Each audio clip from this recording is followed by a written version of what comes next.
캄보디아를 처음 방문한 한국인들은 매우 익숙한 도시의 모습에 깜짝 놀라게 된다고 하는데요. 특히 가장 놀라는 점은 한국의 유명한 은행들이 모두 줄지어서 세워져 있다는 것이죠.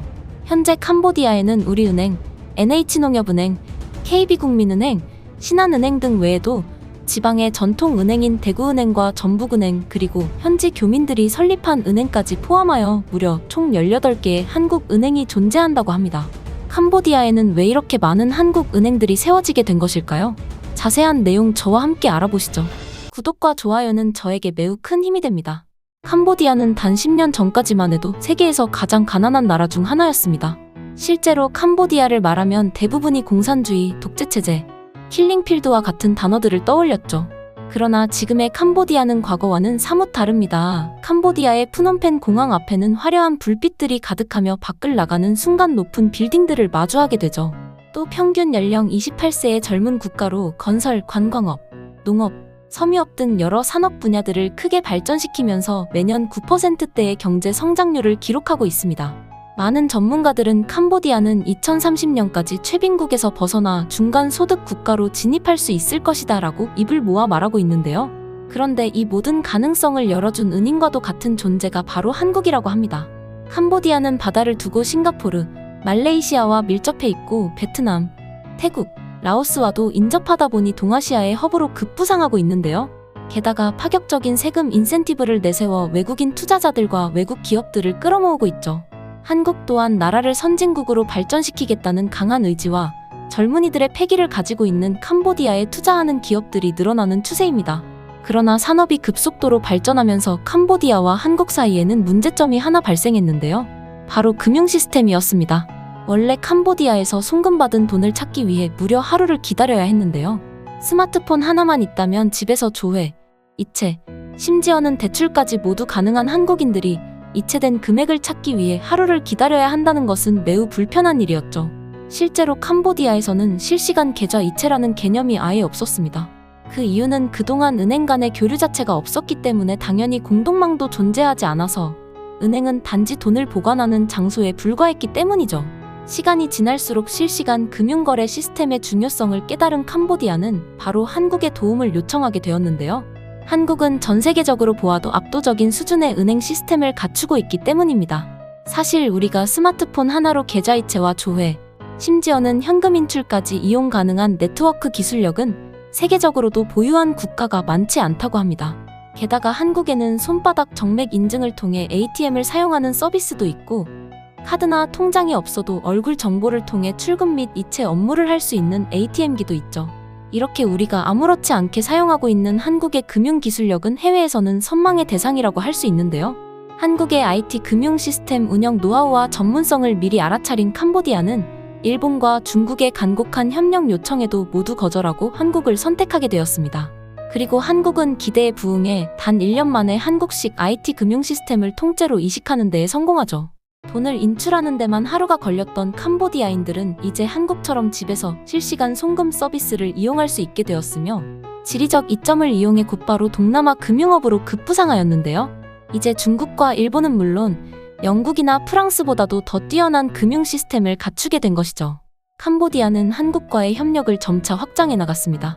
캄보디아는 관광 부문이 GDP의 20%를 차지할 정도로 문화유산을 바탕으로 경제 성장을 이뤄온 나라인데요. 특히 신들의 정원으로 불리는 앙코르와트 사원은 세계 7대 불가사의 중 하나로 유명하죠.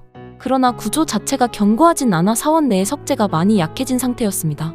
이대로 가면 20년 안에 유적지가 붕괴될 것이라는 충격적인 전망까지 나오게 되었죠. 그런데 이 세계적인 문화유산이자 캄보디아의 대표 유적지인 앙코르와트의 보수 및 유지를 한국에 요청한 것입니다. 특히 12세기 후반에 축조되었다고 알려진 앙코르와트의 숨겨진 보물, 코끼리 조각 복원을 중점적으로 요청하였는데요. 캄보디아의 마음을 사로잡았던 것은 백제 최고의 석탑, 익산 미륵사지 석탑이었습니다. 1999년 해체 보수가 결정되고 10년이 지난 2017년 다양한 학술 조사와 연구를 거친 끝에 복원이 완료된 미륵사지 석탑은 집안 지하수 조사, 정밀 디지털 검사, 석재 보존 처리 기술 등 한국의 첨단 건축 기술들이 모조리 사용되었는데요. 동아시아에서 가장 큰 동시에 현존하는 가장 오래된 석탑이었기에 미륵사지 석탑의 성공적인 복원은 전 세계의 건축 전문가들을 놀라게 하였죠. 한국의 건축 기술이 세계 최고 수준임을 확인한 캄보디아는 무려 5억 달러를 들여 우리나라와 계약을 체결하였고, 현재 이 시간에도 꾸준히 앙코르와트 복원을 이루어 나가고 있습니다. 한국이 IT 금융 시스템을 단 하루 만에 구축해준 것도 모자라서 신이 내린 유산이라 불리는 앙코르와트를 오랫동안 유지하기 위해 기술력까지 지원해준다고 하니까 많은 캄보디아인들이 우리나라에 감사의 마음을 전하고 있습니다. 이는 한류의 뜨거운 열풍으로도 이어졌습니다. 캄보디아가 사랑하는 국민 여동생, 캄보디아의 공주 노로돔 제나는 어린 시절부터 가수, 배우 등 여러 분야에서 뛰어난 재능을 보이며 활발한 활동을 이어나갔는데요. 근데 이 제나 공주가 한국의 K-팝에 푹 빠지게 되면서 현재 한국 엔터테인먼트 소속사의 연습생으로 입단을 하게 되었다고 합니다. 그녀는 블랙핑크 리사의 열렬한 팬으로 리틀 리사로도 불리곤 하는데요.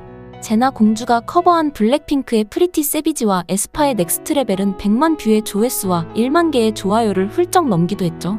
캄보디아 현지에서 K-팝 전도사라고 해도 과언이 아닐 정도라고 합니다. 공주의 뜨거운 한국 사랑에 캄보디아 전체가 한류에 푹 빠지게 되었는데요. 현재 캄보디아 대표 채널에서는 매일같이 한국 콘텐츠가 방송되고 있으며 매년 10편에 달하는 한국 영화가 극장에서 상영될 정도로 인기를 끌고 있습니다. 심지어는 한국을 더 깊이 알기 위해 역사 공부를 하거나 취업 준비를 하는 사람들도 폭증했는데요. 캄보디아 최고의 왕립대학에서는 한국학과 교육과정을 수강하기 위해 학생들이 몰려들고 있으며 자료 통계에 따르면 한국어 능력 시험 지원자는 연간 7만 명에 이를 정도로 치열한 경쟁이 벌어지고 있다고 합니다. 이제 한국은 캄보디아의 젊은이들에게 꿈같은 존재가 된 것인데요. 마지막으로 캄보디아에는 다른 나라에서는 찾아볼 수 없는 특별한 한류가 하나 존재한다고 합니다. 바로 바카스 한류인데요. 진출 1년 만에 에너지 드링크 시장의 1위로 올라선 바카스는 캄보디아의 지역 축제나 운동회에서 빼놓을 수 없는 음료수이며 특별한 홍보 없이도 한 해에만 무려 2억 캔이 팔린다고 합니다. 맛도 비타민도 풍부하지만 바카스가 이렇게까지 열풍을 탈 수 있었던 건 바로 캄보디아인들의 한국 제품에 대한 높은 선호도 때문인데요. 어딜 가나 한국 은행이 보이고 한국 음악들이 들리며 한국 기술자들이 보이니 마치 한국이 만능 해결사처럼 받들여지는 것이죠. 캄보디아는 30세 이하 인구가 전체의 65%를 차지하는 대표적인 젊은 국가로서 성장 잠재력이 무궁무진하다고 평가받고 있습니다. 앞으로도 캄보디아와 한국의 끈끈한 협력이 지속되기를 바라면서 다른 여러 국가들에도 한국의 디지털 지급결제 시스템 노하우가 널리 퍼져나갔으면 좋겠습니다. 한국이 너무나도 자랑스럽네요. 오늘 준비한 영상은 여기까지입니다. 항상 시청해주셔서 감사합니다. 구독과 좋아요 한 번씩만 부탁을 드리면서 이상 대한TV였습니다.